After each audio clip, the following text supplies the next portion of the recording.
Historic coin press number 1 was originally built back in 1869 in Philadelphia, Pennsylvania by a company called Morgan & Orr.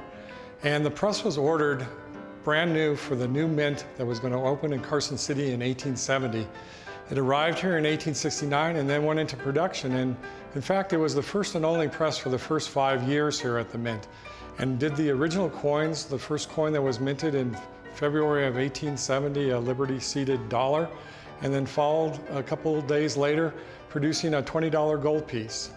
So it had an incredible early career. Eventually 2 additional presses were added, but then in 1878 a malfunction in the press happened up in this upper area. We're not sure quite what happened, but it cracked the frame.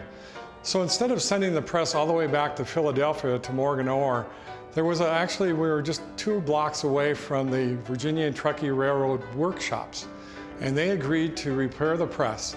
It was taken from here to there, and they melted down this huge frame, and for some $800, incredible figure when we think about it today, they repaired the press, put it back together, and they did the one thing that made it so that the press exists today.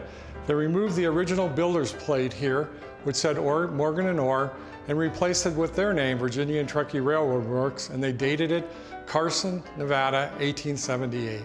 So that saved the press. It was back in use, and I want to mention they were operated with steam at that time. The whole time this press was here at this mint, it was always operated by there was a stationary steam engine out and back that created the power to operate the presses, but also some of the other equipment that they used in the minting process. When it started production in 1870, it could do 100 silver dollars in a minute. Pretty much after 1878, the only production they did in silver were Morgan dollars. They didn't do the dimes anymore. They didn't do the 20-cent pieces, the trade dollars. They just continued just to do the Morgans all the way until the mint finally closed in 1893. So that was the basic coin that they were turning out in that time period. They started off where for each press, for example, like coin press number 1, it would have an operator that would be sitting here.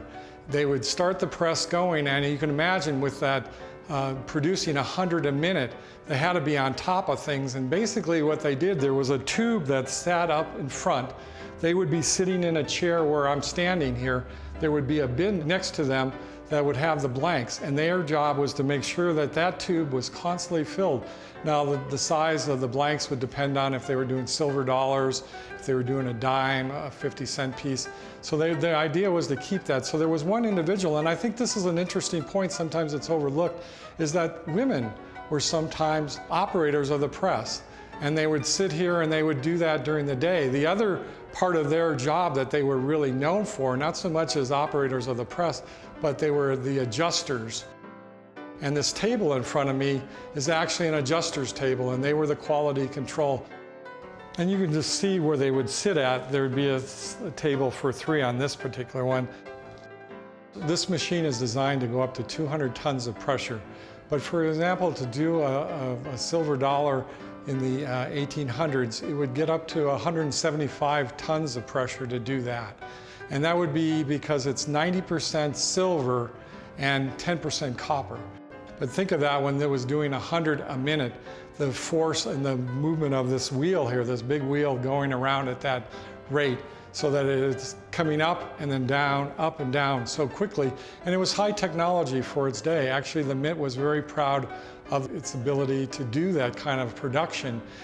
And then eventually, when the mint closed here, and the last time coins were minted was 1893, and then officially the mint closed in 1899.